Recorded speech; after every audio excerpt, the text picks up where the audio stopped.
The following is a live presentation from Oasis City Church, Westerville, Ohio.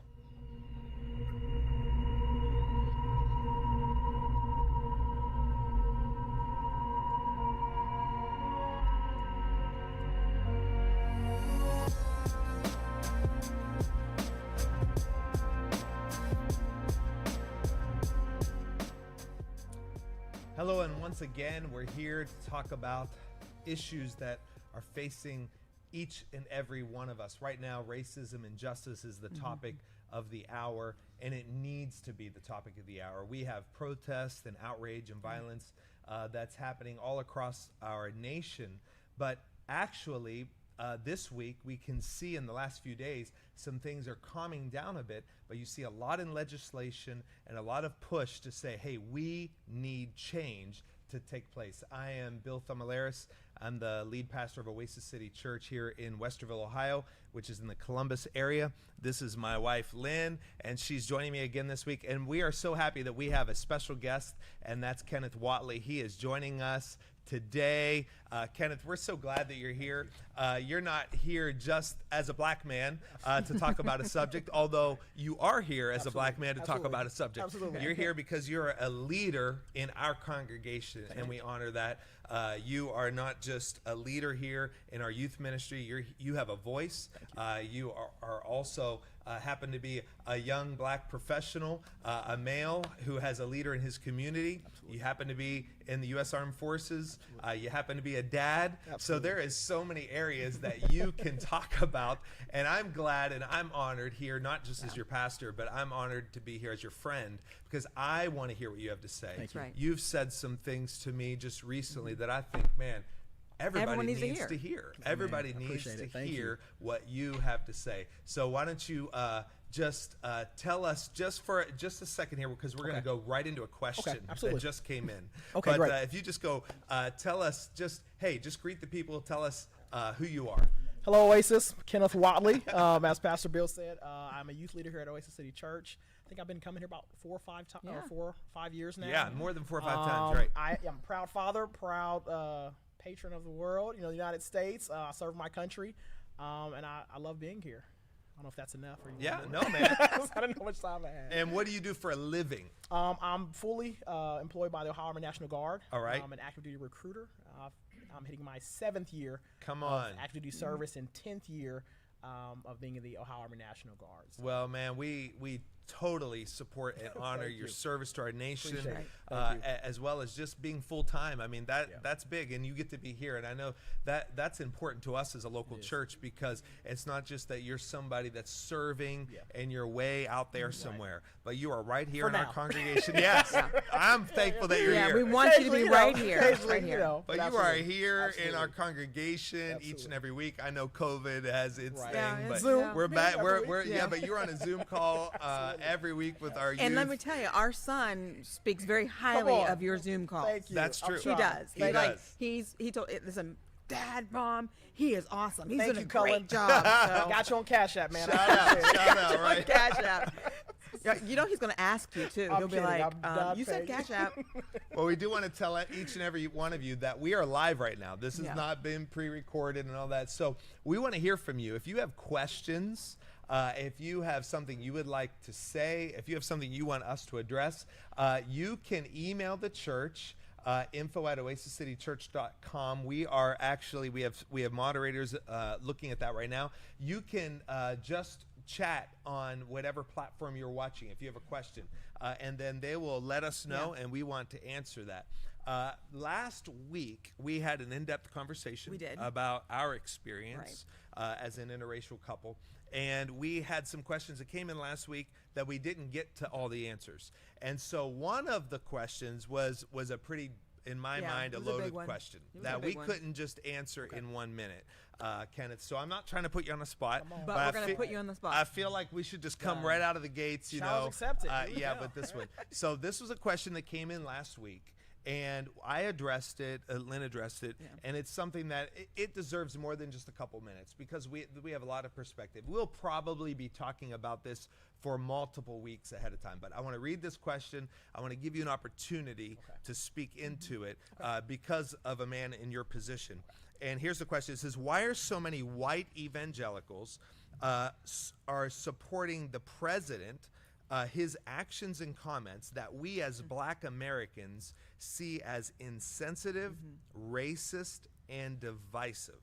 So why are so many white evangelicals just kind of pro-Trump, kind of whatever he says, and the fact that Black Americans see some of his comments as insensitive, racist, and divisive. And I know last week, one of my perspectives was, hey, we honor our president, but we can also be smart enough and recognize that some things seem to be out of touch, insensitive, and we don't want to just say, oh, we're just going with the party line here. And so I know that's difficult, even as a pastor of a church of many races. So can I just start off the gate with asking you, what's your perspective on all that? I just believe that most Americans at heart are patriotic. I think we try to fit in. We try to stand up for our country. We try to have a little bit of even loyalty. I'm in the military, so I stand behind our leaders. I stand behind our president. That's something that, it's inherent in who we are. Right. And I think a lot of times with divide, people have to pick a side. When it comes to voting, are you Republican? Are you Democrat? We're kind of taught to pick a side. I feel like right now with what's going on, all the turmoil, people are uncomfortable. And it's hard to say, do I step and stand for something I'm not really sure or I don't understand? Right. Or do I maybe do what's comfortable and just stand and just say, hey, we got you, fearless leader. And I think that's a part of reason why it's a lot of it's understanding. I don't think a lot of people understand how insensitive it is because it's not really directed towards them. Right. Yeah. We all love children, right? But if you talk about your children, it's specific. Now I have a problem. Now we're on. Right. Yeah, exactly. So I think a lot of people when they hear him speak, or see the tweets. I think there's moments where you're like, there's no way that's real, and I think it's hard to pick a side because you don't want to come out and say something against it, and then are you not patriotic? Right. Do you not support the Constitution? Do you not support the flag? Right. The whole kneeling thing was a big controversy just off of misunderstanding. No one's against America. No one's against the flag, but there's some issues we need to work out, and I think that's where a lot of people are picking sides. And unfortunately, we're all together. We're all one body of Christ. We're all one nation. You don't have to pick a side. Let's stand together and work through it. What's it like with your comrades when you're together in a meeting? I mean, is it a discussion? Is it like, he is our commander-in-chief, your commander-in-chief, specifically. Right. What's that discussion like with people of course, male, female, different races in our U.S. Military? What's it like for you in that? It can be hard to decipher. I can remember being on the street now, people, thank you for your service, and I'm sorry about that man in office. And you get that. And then you get other people that are, very conservative, super, big on, Trump supporters, and that's fine. We try to take the military, foundation, right? We have things on the military: loyalty, duty, respect, selfless service, honor, integrity, and personal courage. So those are our core beliefs. Right. So anything that is not based off of that, it's not something we stand by. My supervisor, my direct boss, he's pretty open. He's called me multiple times, like, hey man, how you doing? That's check great. up on me. That's great. We have meetings. We're slowly coming back into work and into the office setting. It's kind of a brotherhood. The camaraderie is amazing. Even the females on our team, we have open discussions. And sometimes it's like, hey man, did you hear that? And sometimes it's like, I don't think that's what was meant. So, you have to be careful because we don't want to, not be supportive. Right. But, there are definitely times where it's like, maybe some constructive criticism from some cabinet members or some liaisons would help, it would help. So I know as a Christian, as a pastor, as a leader, there are certain things, regardless, Republican, Democrat, Libertarian, whatever, that I stand for because of the Word of God. Right. Yeah. And I vote for those things. And it is difficult when you have a leader who, I'm happy that there are certain Supreme Court justices or decisions that are made on policy that I feel supports Christianity, supports what I feel is the Word of God and the value of life in America.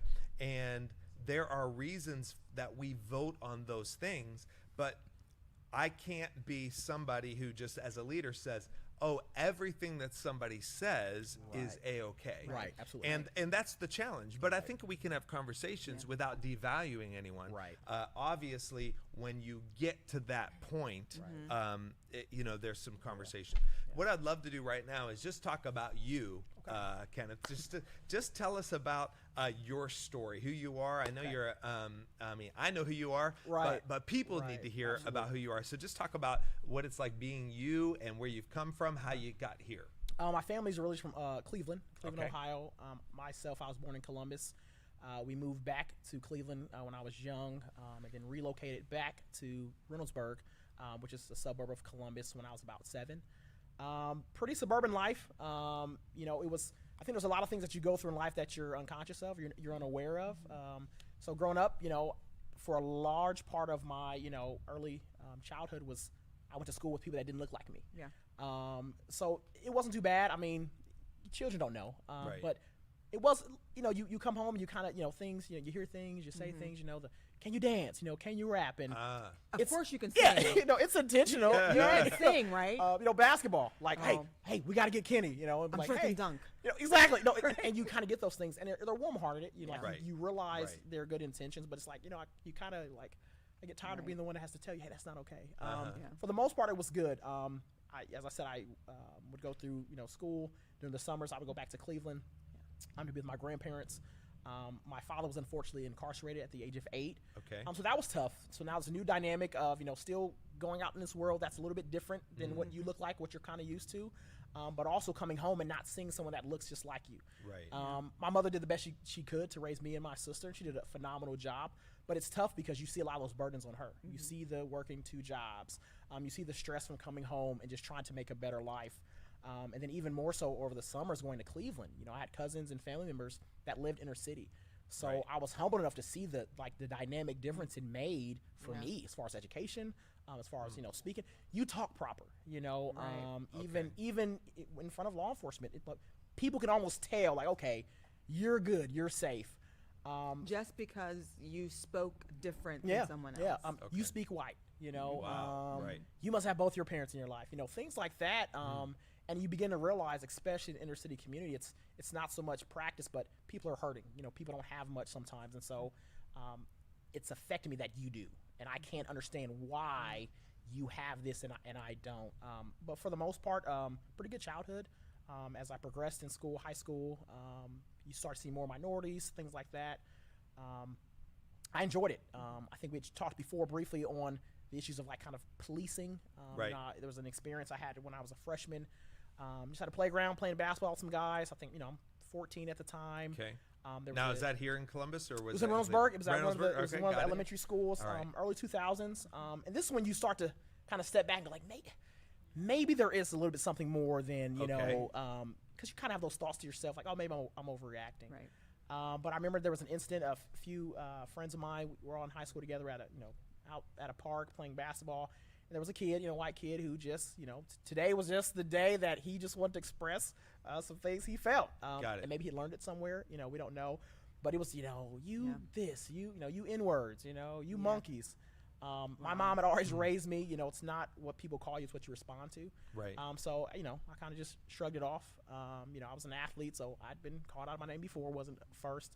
But I had a buddy who he was he didn't didn't take like it. Yeah, he was that type of guy. Like, if you disrespect me or my mother, I'm going to hurt you. Yeah. And unfortunately, the young man, you know, said too many things about his mother he didn't appreciate. He knocked him off his bike. Long story short, the police were called, and unfortunately, you could tell from just their arrival, it was almost like and I had nothing to do with it. I had nothing to do with it. I definitely explained it to him, but I could tell he was agitated. Right. To the point where I was put in the back of a police car, And you weren't even and the one I that was like, pushed the hey, kid off and I the told him, bike. like, hey, you know, we were here Right. playing basketball. And I'm pretty well spoken. You know, I'm very well mannered. I was raised. You know, whoever it is, if you speak to an adult outside this household, my mother, you treat them like it's me. Right. So I answered his questions, told him who I was, and he was just aggravated because, who was the kid? And I'm like, I can't remember his name.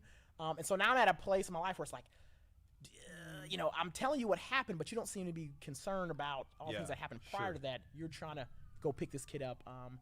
Thankfully, it ended, peacefully. I was taken home, by the police officer after I told him, like, hey, I don't think you have the right to, ask me questions without my mother here because I'm a minor. Mm-hmm. He didn't like that, and then I pleaded the fifth. You know what I'm saying? Like, Thank God. like you Thank knew God exactly for what to You say. did everything. Wow. because growing up, Educate those children. But it was right, one of the exactly. first experiences I had where it's kind of like, man, like, did I do something wrong? Like, do I know you?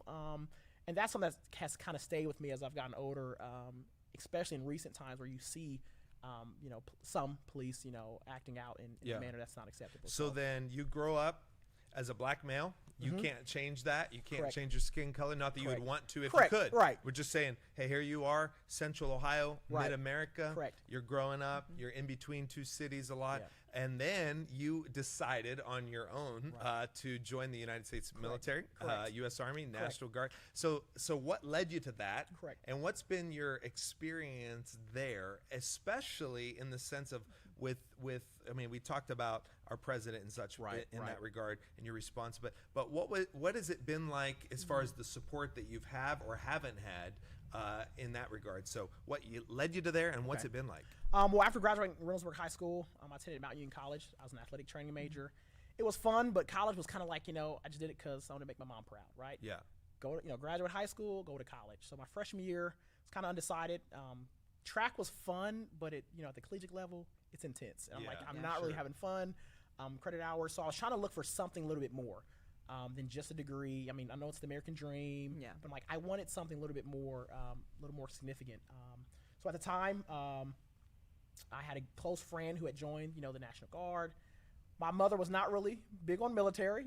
She was thankful for veterans, but it was not something that we really talked about growing up. Okay. So the idea of her only black child, son, going to the military, it was not. Well, it's probably a little scary. It was for frowned her. upon. So Right. Absolutely. like- I can imagine. So I saw an opportunity for me to do something better. I've always been big on serving. So I'm like, I want to serve in a capacity of something that's bigger than myself. And the military gave me a good opportunity. I didn't see a lot of African Americans or people that look like me in the military. So I said, how about I be a part of the change I want to see? Maybe I can, do something and create something for someone else that's going to come after me. So I joined the military. I just wanted to serve. I wanted to do something better for my family. At that time, I'm married with 2 children. And I just wanted something more than just a 9 to 5. An opportunity to really look back and go, hey, I did something. Me and my father had begun working on our relationship. He did 8 years in the penitentiary. Right. So now it's something to say, you know what, Dad, I know you have made mistakes and didn't do right, but I'm going to do right by our last name. Nice. I want to be the man that maybe you couldn't aspire to be, and I don't want you to have that guilt of my son didn't make it because of me. So I thought the military would definitely help me, and it did. Yeah. Upon joining, as I said, I didn't see a lot of minorities. I joined in 2010 and did training in Fort Benning, Georgia. Okay. And to my surprise, there were a lot of black leadership, something that was surprising but exciting. Right. Definitely influenced my mindset and made me realize that maybe my perspective, wasn't right. Like, we are serving, what, maybe it's not true, some of the things that you hear growing up. So that was a lot of what made me want to serve and makes me thankful to be able to serve today. Yeah. Awesome. And let me just segue into this. This is a live program right now, so we have people watching on a lot of different platforms. And we just want you to know that if you're watching this now, this is the kind of conversation that needs to happen. So we want you to share this with people so they see this kind of conversation happening. Because if you don't have that modeled, maybe you just need something to spur you on. But you need to be able to have a conversation with somebody of a different race, with somebody of a different background, and just say, tell me your story. It doesn't have to be a battling over an issue that's current news or current events. Right. Taking sides, like Kenneth said. Absolutely. Tell me your story. You can hear my story. There's similarities as a white man and a black man here, even just with our fathers in situations that are similar, but yet totally different. And I don't. And just imagine how the relationship grows when you find out someone who doesn't look like you has still had similar experiences. That I don't have to think that it's just my race or just my race. We've all had stuff that we've had to go through, but we wouldn't know that if we don't talk to each other. And Pastor Bill, you said something very powerful last week, which gave me some good insight, was when you were talking about, you and Pastor Lynn dating and getting married, the outrage you received with people, disrespecting you for your love for her. And it was crazy because a lot of times, races, it can be one-sided where, I'm black, I'm persecuted. And although that may be true, there are people that are persecuted for trying to do the right thing. Sure. You look at the civil rights movement, there were white people arrested and things like that as well. So it was humbling for me to hear that, like you said, although we look different, some of the stories and things you've gone through have been very similar as far as like being racially, talked about or, N-word lover, because of just loving another human being, to where you're like, hey, I don't want to be a part of this. I'm choosing to take a side. I'm choosing to not give in to racial injustice and discrimination. So I think that's kind of right along what you guys were saying with conversation, a talk. Yeah, and one of the things is, as important as it is, First Amendment rights for protesting, as important as it is to rally, to get people together, and I support that wholeheartedly. One thing is, though, when you're marching with somebody, as much as it's great brotherhood or sisterhood or whatnot, you're not able to really have a conversation. True. We're all in this together. True. We're going for something, but once that's over, I think even more important, of course, that has a value and a place, and it needs to happen because legislation needs to change. Government systems need to change. Systemic racism economically within cities, and all this needs to change, absolutely. But how much more important is it to sit around a table and talk? I literally had this conversation with my neighbor today, because she was talking about... Is that our neighbor or just yours? Right. I'm just wondering. It is our neighbor. But we had this... I didn't know about this conversation, so I'm just wondering. This brief conversation, when she was doing gardening in her yard and I was coming home, and she was just checking up, like, how are you doing with all that's going on? And I said, I'm good, having a lot of conversations with people about it. And she said, well, hopefully things will change. And she, mentioned legislation and the president. And I said, honestly, what I'm hoping that there's more conversations amongst people, because legislation has changed before. Desegregation took place. Absolutely. But, I was sharing her the story that the Christian school started not because of people wanting to educate their children in a Christian atmosphere, but it was because the government put a policy there. Right, absolutely. We need to end segregation.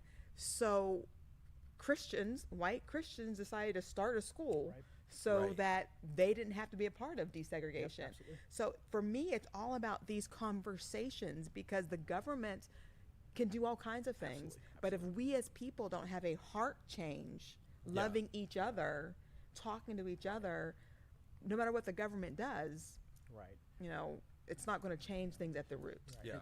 And sometimes our society, we just don't understand. Yeah. I mean, we a lot of times don't go out of our way to find out things that make us uncomfortable. We much rather sit here and I watch the news. Well, that happened there, until something happens and it kind of shakes you a little bit, and then you're, emotionally pulled to go like, why? And I think that's what's really amazing now, is that people are now starting to kind of wake up a little bit. COVID helps, You've been sitting at home, it's like you have no choice. And it's a blessing, that, God is allowing this time, although tragic, to now start that conversation. Right. And that's how you really get changes with the heart, because you can have laws, but if the people that are supposed to enforce the laws or make the laws don't have that heart, it's going to be the same scenario, but it looks good on paper. Right. If you are just now joining us, I'm Bill Thumalaris, the lead pastor of Oasis City Church in Westerville, Ohio, a suburb of Columbus, Ohio. I'm here with my wife, Lynn, and with our dear friend and guest, Kenneth Whatley. And we're taking live questions right now. If anything regarding racism and injustice, in our world. We want to shout out to several people who are watching. Ask questions: Frank and Gloria, Mary, Joe, everyone who is sending in comments right now. And breaking news that just came in. Amazing! This is amazing. Yeah, this is just hot off the press. I'm just getting notice about this. And maybe we can all talk about this right now. Just came in. NASCAR just banned the usage of the Confederate flag. I mean, just happened right now as we're watching this live. This coming in. What's your response to that? Black woman, black male. I know my response is a white male, and in being married to this amazing woman and having biracial children. But there's an entire large population of the United States who live in the South. What do you think about that? It's just funny, because I actually had a situation where I really feel like a lot of people don't realize what the Confederate flag really stands for. I think a lot of people kind of think of it as just this, flag represents being a rebel, country, a rebel. Oh, the whole rebel thing. Like, I'm an American, so therefore And I hopefully NASCAR banning the usage of the flag will help wake some people up. Oh, well, if NASCAR is doing this, it must mean more than what I've always thought it meant. Yeah. You know? Right. Yeah, I mean, breaking news. I mean, you have a thought on that, a comment? I mean, I agree with it. I think sometimes we downplay how the importance of a symbol can mean or how it's symbolic. But you think about, the swastika. Right. No one goes, oh, that just means Germany. Like, no, exactly. No one. Come on. You know what it was used for. The peace sign, right? Peaceful. Right. The middle finger, not so much. No one says, oh, it's just a finger. I wonder what that means. You're at the dinner table, one of your kids do it. We have a discussion, right? So, things that are symbols have power. They do. And it's so different than if you were to be in an abusive relationship and then right. break up with that person and every day come home and see a picture of them. Right. It's going to incite some frustration, and I think for a lot of people, that's what it means. And so, if you're upset about it, I mean, you're more than happy to have a Confederate flag in your home. Mm-hmm. But NASCAR can say that, hey, we don't agree, and we're bothered by the fact that of what it stands for. Sure. So I mean, support. And of course, this is not like a topic of conversation that we plan to have or anything, but just now reading that. I go back to as a kid. I mean, poor white kid, didn't have cable, had an antenna with aluminum foil on it. You know what I mean? To get a couple channels. But I do remember watching. What was the show? Dukes of Hazzard. The General Lee. The Confederate flag on the top of that thing, and that. I mean, I remember having a Matchbox toy, with it and such. Not even knowing, nobody tells me what that is. To me, it was just another flag or a representation of the South or whatnot. And we don't even recognize. I mean, everything was cool. That was the coolest car, the coolest actors. I mean, that was the coolest thing. But yet, at the same time, fast forward. And I wouldn't even let my kids watch something like that today. It'd be like, I mean, I would qualify it. Like, wait a minute, hold on a second. What are you watching? You need longer shorts, by the way. And, yes. And my daughter sure as heck. Can I say that on radio or podcast and such, and on live TV? Like, yes, Daisy Duke shorts are out of commission. We're going to leave those alone. But isn't it interesting that characters and such, and again, I'm not calling those actors or the producers or anything. I mean, and they may be the most amazing humans on the earth. Right. This is not necessarily about that, but it's just a matter of like, wow, we've just kind of accepted some things that now we have to address and say, have we felt that way all along and weren't willing to even talk about it? Right. Absolutely. Have we just let things go? I'm reminded of this scripture I wanted to share here in the book of Revelation, chapter 7, and in verse 9, it says this: "After this, I saw a vast crowd, too great to count, from every nation and tribe and people and language, standing in front of the throne before the Lamb." Of course, that's Jesus. They were clothed in white robes and held palm branches in their hand, and then it goes on.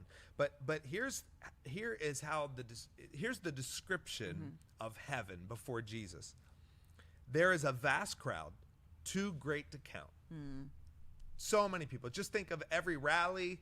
You think of every TV camera, every drone shot. You can't count this crowd. Every nation. Right. Every tribe. Tribes within nations. Every people group, every language, standing before Jesus. All together. This has always been part of God's plan. God's plan is always every nation, tribe, and tongue. As a matter of fact, He loves variety. Right. I mean, He created nations. God is a nation's God. I know that some people are like, they are coming out against nations. No, as a matter of fact, just read your Bible. If you're a Christian, God loves nations.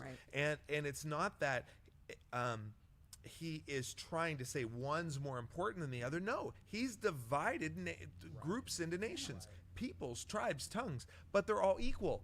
Right. So He loves the variety. He's not saying one should rule over the other, but He's not wiping it out either, saying, oh, we should all, there should be no, no distinction between nationality. No, as a matter of fact, God is pro-nation. He's a pro-nation God. It's beautiful. But the idea is that this is from creation. God has created this from the beginning, and heaven looks like that later. Wow. The problem is our churches don't look like that now. Our churches don't tend to celebrate nation, tribe, and tongue. It's like, if you're there and I worship with you and you're next to me, it's cool. You're welcome here. Right. But am I actually sitting across the table? Right. Yeah. Right. Am I talking about NASCAR and the Confederate flag with you? Right. How does that make you feel? Because there could be somebody who's like, man, my goodness, I grew up with that. I had that flag. And Lynn's, we're on live TV. Yes. We are not going to. I do not know where this young man is. We're not going to mention names. But Lynn had a boyfriend whose name was Bill. I don't really think he was my boyfriend. Let me just say this part because we have a lot to talk about here. I'm just saying there was another Bill in her life. Another Bill in my life for a little. Another Bill in her life. And they went on a date. Let's just say it in 30 seconds so we can move on. But So he picks me up in his car, opens the door for me, and the back seat is a Confederate flag. Like, it's draping the back seat of the car. And I literally said, I'm not getting in the car with you. And he's like, why? I said, you have a Confederate flag. Well, it's just, I said, either you take the flag out of your car or I'm not getting in it. It's up to you. Like Duke's a hazard? What? I know. So, yeah, it was kind of, And that was the date. Yeah. Okay. That was the date. There you go. Yeah. But then came along a greater Bill. The greater Bill came. Yeah. Yes.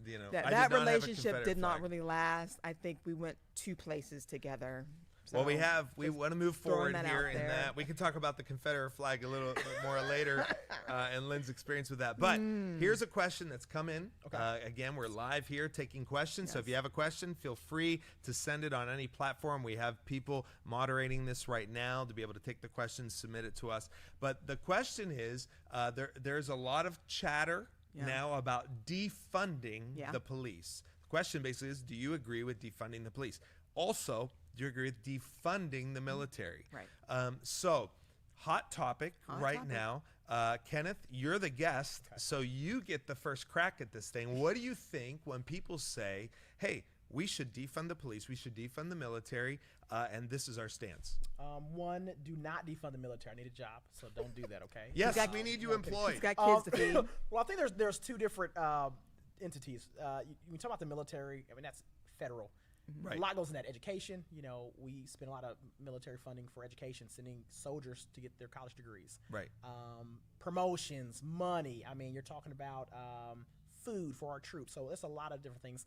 I don't see a major need to defund, the military because, with COVID, we've seen with COVID where the military was put on duty to help run, vaccination places or, pick up the, Corona kits.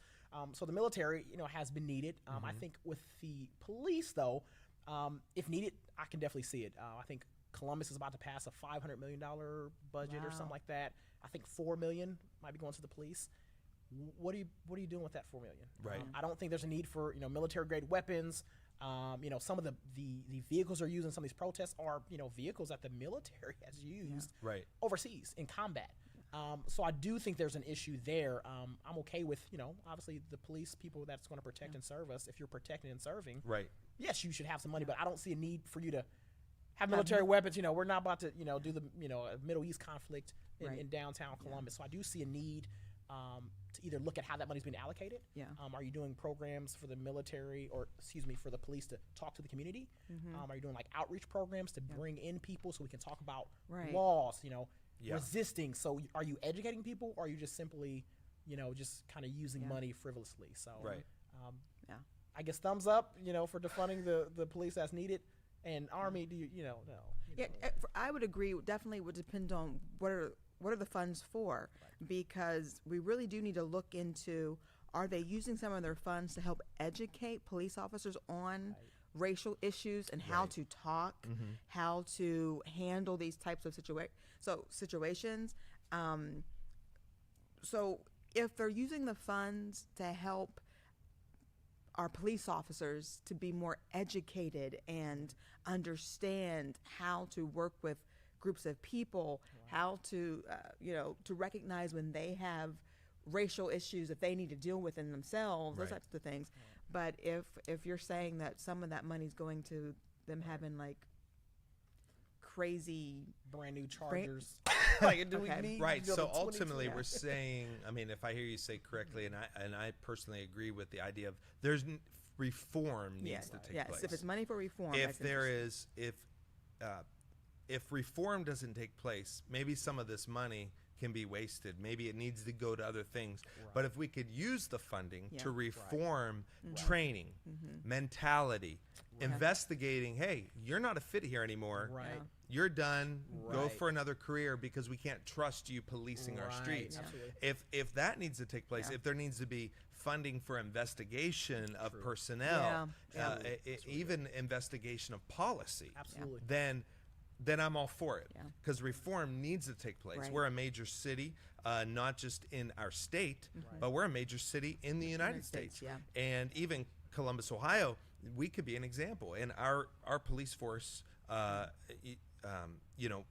in general, can be exemplified, but as well as some of these other cities. But the idea of people saying, defund the police, we don't want police, F the police. I mean, do you really want to live in a society, in a neighborhood that doesn't have police? I mean, how long is that going to last? How long is it going to last? Depends where you live. And what you have, what you're living with. That's true. That's true. Some people live a lot longer in that regard than others. So, question just came in. The National Guard does riot control. Okay. I mean, he's blazing. I don't know if he'll be a guest again. We're hitting him all these questions. Did you see any issues at all negatively, or even if you'd like to speak positively, how that was handled, maybe nationwide, representing in our state, you said, or nationwide? Or maybe, I mean, I guess you could speak to both. What was your experience here in Ohio, but what was your experience? Did you hear anything, any other places where the National Guard was being used? Well, I know at least for our state, I have a little bit more insight with our state. I definitely give kudos to Mayor DeWine for acting, governor as he did.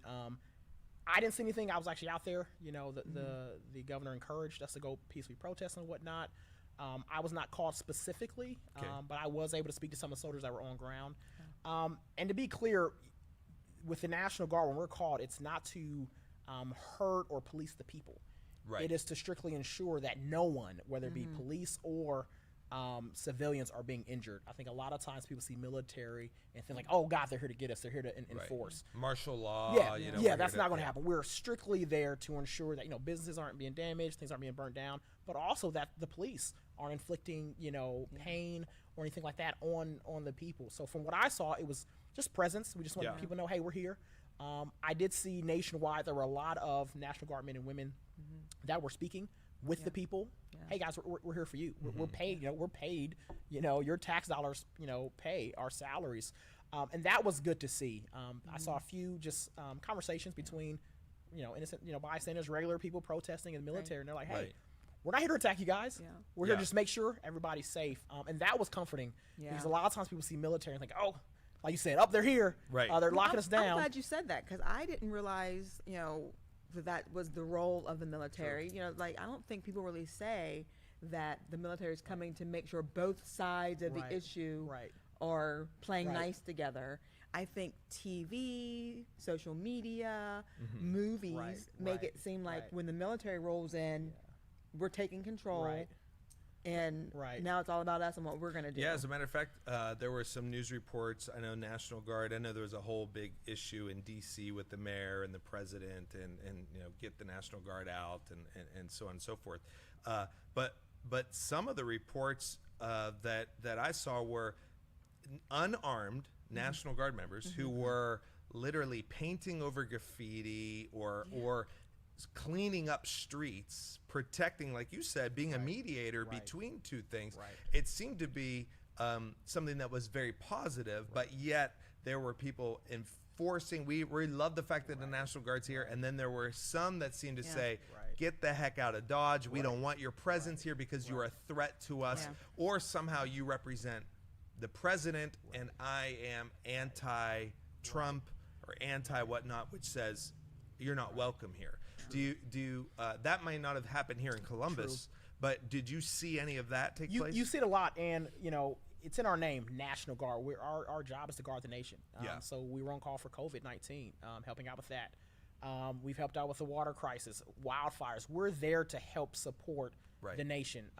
The Guard falls under the state, so we fall under the governor. Okay. So when I talk to students, a lot of times I'm talking to parents about their son or daughter joining the military. Well, the National Guard, true, we do fall, under the president, but our direct is the governor. So we fall under the direct authority of the governor of the state. And we've actually had, some governors refuse to give soldiers towards D.C. There were requests made, by, D.C. for National Guard presence. And we had multiple governors say no. I'm not sending my troops to govern the people. Got it. So we're strictly there to provide that, like I said, that peace. Spray painting, whatever it is, not every soldier that goes out there is armed. Right. It could be helping. I saw one video of guards members I think doing the electric slide. Okay. Now, okay, maybe not what you're being paid to do. However, we are there in support of the community. Yeah. And of course, I get it, military. Right. Yeah. But you're there. Yes, exactly. To support. You are there right. to be with the people in times of need. Right. Yeah. Exactly. To be supporting them, to make sure that our nation is healed, that our nation is strong. We've shoveled snow in snowstorms. We're here to help. So this past Sunday, there was an event. Now coming back to Columbus, Ohio, there is an event called Black Excellence. Correct. And it took place at City Hall just a few days ago. Your face happened to be all over social media. I mean, you look so good in that suit, those glasses. I appreciate it. And then I read. I mean, he was all dressed. Oh, he was all dressed. I mean, I read. He was put together. Quotes from you and such. So first of all, just tell us about that. Then I want to ask you specifically on something you said about it. So tell us, hey, what's Black Excellence event? Awesome. So just excellence is defined as the quality of being outstanding. Yeah. Just the being quality great. of being outstanding. So growing up as a minority, I'm familiar with some of the stereotypes. I've heard it. Black men are thugs, right? You see an unarmed man is killed on TV. Well, he was a criminal, right? So there seemed to be a misconception. A really good friend of mine, Matthew Brown, he's also a service member. We're just kind of just talking and praying, like, hey, what can we do to just be the change that we're asking for? Because a lot of times, if you talk, you tweet about it, people don't take you serious. Right. So let's show the world. Let's stand in front of people and say, hey, we're owning up to our community. We're owning up to the injustice. We're saying that, hey, enough's enough. And we want to stand for Black excellence, being outstanding and of good character. We see that a lot with Black men. We do in the community. I know a lot of Black preachers, bishops, lawyers, doctors, clothing designer, business owners that are law-abiding citizens. Right. So we had been talking, and he actually put me in a group chat with his pastor, Michael Young, who's talked good here. Friend, great guy. Awesome man of God. And he and Bishop Clark, Timothy Clark with First Church. Yep. Amazing man. It was like confirmation. Best voice in oh my God. all of it's preacherhood. Exactly. He just got one of those amen, I mean to tell you. So they get saved just hearing him to give a welcome absolutely. prayer. Like the anointing is there. So myself and Matt have been talking, and we get into this group chat with them, and it was like confirmation. They were on the exact same kind of wavelength, so to speak. So we have been praying about it. It was on a Thursday, and we were kind of more so responsible with the younger, the younger crowd. Sure. So they came out with a digital flyer Thursday, and I mean, we went to Instagram, Facebook, and we got a lot of positive responses. And the whole point was, hey, Black men, let's come together, let's dress nice, let's be who we are, right? If you're going, to celebrate a birthday or something like that, or an anniversary, you're going to dress up to feel good. And we just wanted to encourage that. Right now, I know our nation is kind of confused on what's going on. So let's stand. Let's be the Black men that we know we are. Let's be the mentors we want, our children to see. Let's be our superheroes, right? Not all superheroes wear capes. So let's come together and show a display of what we see when we wake up. Because maybe America doesn't see it. Maybe America has not seen enough well-dressed Black men. So that's so good. And you even had your son as a part of it, correct? Yes, I did. How old's he? Cameron's 11. 11 years old? He gave me the look, like, do I have to wear a suit? Like, you don't have to. And I showed him, like, the pictures. What's funny is I showed him the pictures of, like, Martin Luther King. Like, you guys learn about this. And I get it. He kind of cared. He'd rather play Fortnite. But I'm like, listen, we're going to make history. Right. Come on. And sure enough, I'm like, hey, like, this is important. Like, that is so good. As a man, you need to stand for something. Like, of God, like, we are good people. Let's stand and go do that. And sure enough, we got some. I loved it because there was some great photos. Again, pastors that I respect very well. Some are personal friends of mine. They're there, and I thought it was an amazing and a beautiful thing. The mayor came. And the mayor came, and And the fact that you guys put that together on a short notice, I'll tell you what, yet it was so well and what I really loved about it was, you know, a lot of times, movies, TV, music, there's one look for the black man, it is. right? Yep. And so kids growing up not really having role models seeing that they can be more than just a kid on the street. You know, more than an athlete. More than an athlete. You know, you don't a have musician, to be an athlete. You know, vocalist. Right. Yeah. Wonderful businessmen and out there showing that you know you can be a lawyer, you can be a doctor, you can be anything you want to be. I thought that was just powerful. Yeah, it was great. We're also doing another one this Sunday. 5 o'clock for women. Yes. So the all first, right. So the first was, you know, as black men, we want to be pillars in our communities, but we also want to be supportive of black women. We know they deal with a lot, if not more so than black men. We know that women in general have gone through a lot in this country to fight for their right to be at the table. And we're seeing that now. So it was starting off like, let's start with us first. Build up, and then we're also going to open up to, not even open up, everyone's encouraged to be there. But we just wanted to focus on just encouraging the people of the community as we brand So where are they meeting? So if you want to be a part, is it 5 o'clock? At City Hall again. It's going to be 5 o'clock. The actual address here is... he's got it. Like, he is ready. I mean, that's good. We love it. And ready with the address. Scrolling across the screen, but... Columbus City Hall, 90 West Broad Street, Columbus, Ohio, 43215. And that's Sunday at what time? It is at 5 p.m. Sunday at 5 p.m. If you're a black woman, you need to be there at City Hall and be in support of that. And you do not have to just be a black female. Oh, like you don't? No, like, you know, it's not. It's not. We just want to have a anyone in support of black women. If you're a female, you know, be there. We had our, you know, white brothers or, you know, light brothers out there, you know, march with us as well. And it's important. We just wanted to show the world that, hey, we're not expecting you to do something. It's a collaboration, right? We too stand behind what we're saying. We're not saying, hey, hey, America, go fix this. No, we stand with you, America, to fix it together. So. That's beautiful. One of the things you said, and it was quoted, I'm going to quote you from the news quoting you, it said, I also want to see more programs where young African Americans can learn about law enforcement. Can you just talk about that for a moment? Absolutely. You know, growing up in school, you know, I didn't know, you know, what, if you're pulled over, how do you respond? You know, there's a lot of things in the news, like don't resist, you know, the hands up, don't shoot. There's so much that we as Americans don't know, but especially inner city. I mean, you're kind of almost not necessarily taught, but it's something you're aware of that for some reason, police officers don't like me, you know? And I think a lot of people can relate to that. You know, whether you've gotten a traffic ticket or you've, you know, witnessed, you know, the police mishandle situations, there seems to be a very tough issue in the community, especially the black community with policing. So I definitely think if we're talking about budgets, you know, the police should have a budget to where these police officers are actually in the community, in the classrooms, not here to arrest you or to intimidate you, but I'm here to talk to you. So in our neighborhood, I love this. So our police in Westboro, where we live, if they see any child on their bike with a bike helmet on, they give them Dairy Queen ice cream, you know. Awesome. Or some type of like, just so that they're constant. So when they see a police officer, positive reinforcement. Like, I'm a good ice cream. You know, it's just they don't, so that they won't see a police officer and automatically think it's gonna be bad. You know. And just anything like that can just build a bridge in a relationship, so that when a black child sees a police officer, it's not automatically negative, but they're there to help me too. I mean, how cool would it be for a student, you know, maybe you're on honor roll, like you get to go with a police officer for a day. In the front seat, right? You get to go travel with him, just a day in the life. Nothing, you know, dangerous, but to say, hey, how's school going? Just, wow, you are a human being. There's a heart behind the badge. Go out for lunch, come back. And then now that kid is excited. I'm telling my friends about this officer who let me be a part of his day, who said, hey, you're important enough for me to take out. You're valued.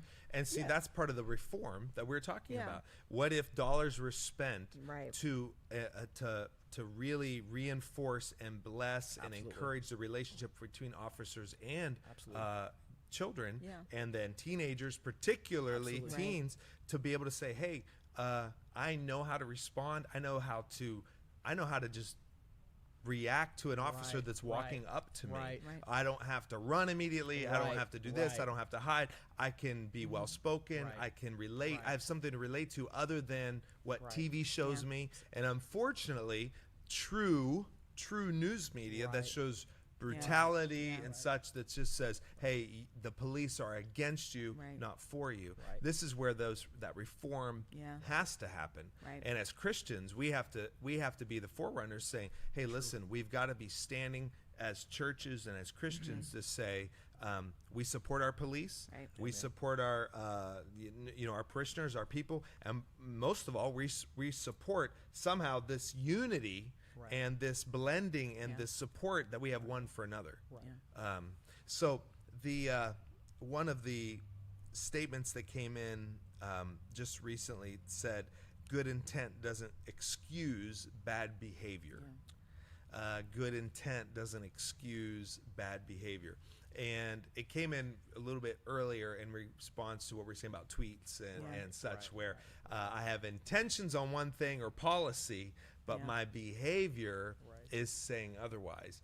And I think that everybody now, right now, at least in these couple weeks, have been able to have an opportunity to recognize that there's intentions out there that are good, and it's a policy and it's a statement on a piece of paper. But come on, man. Like, if you can't back up your words, particularly in the Christian world with a Christ-like attitude, and that's why these discussions are so important. And once again, I just want to tell you, if you're watching us now, we're not going to be on much longer, but the importance of discussion, the importance of having conversation, the importance of talking about tough issues without trying to be right. The idea as Christians, we're not out there trying to be right. We want to be reconciled. We want to be reconciled with our brothers and sisters. We want to recognize that we are called as Christians to reconcile people to the Lord. And that's the priority that we have. We want to be reconciled with our brothers and sisters, particularly in Christ, and be able to model. They will know we are Christians by our love for one another. Lynn, just talk about briefly here.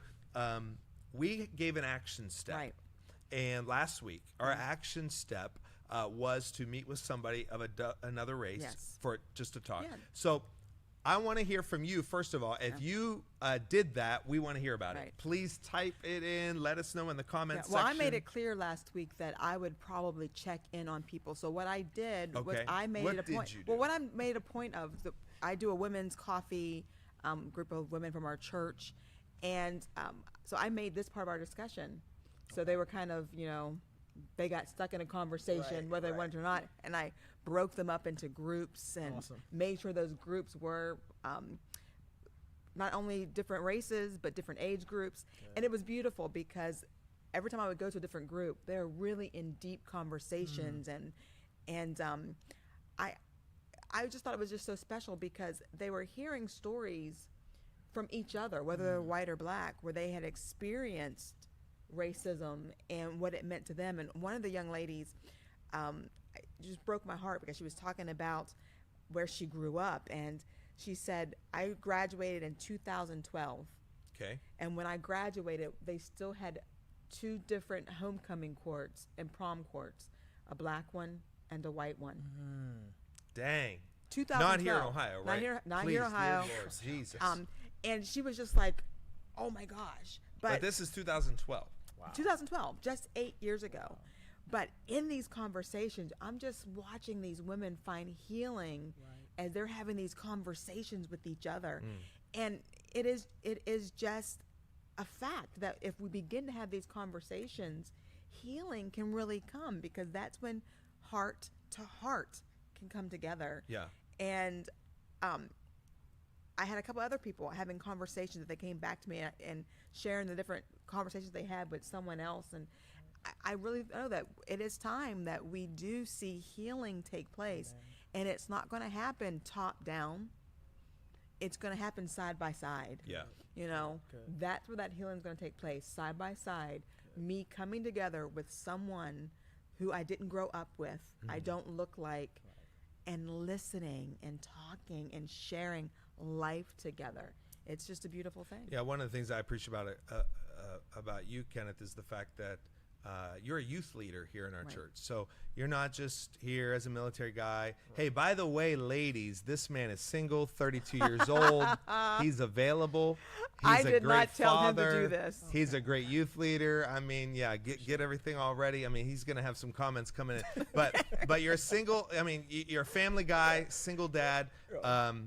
But you're not just a military guy. You're not just somebody marching on the street in a suit that looks great. You're not just well-spoken. You're not just all that. But you volunteer your time and invest in teenagers. And invest in them to show them how to grow up as a young woman and man in following Jesus. True. And so just talk briefly about that and why you even do that. It was a calling on my life. I mean, since the age of, I think 6, I had someone like just speak over my life and just speak about the youth. You know, I actually first started coming to Oasis. I was like in a rough time of God, of like, God, where do you want me to be? Right. And I was asking God so much that he was like, hey, shut up and listen. I'll tell you. And so I was in a place, came here. It was like family, I think, initially.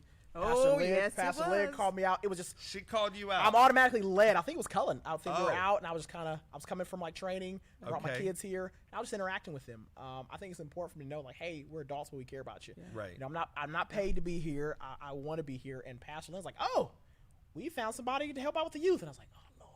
And God was like, hey, you wanted to know where you wanted to be, right? I answered no, it is not my fault. She called me out too when I was like 17 years old. It's not my fault that I hear from the Lord and I speak it out. Yeah. And I couldn't even deny it. I was like, yes, ma'am. Yeah.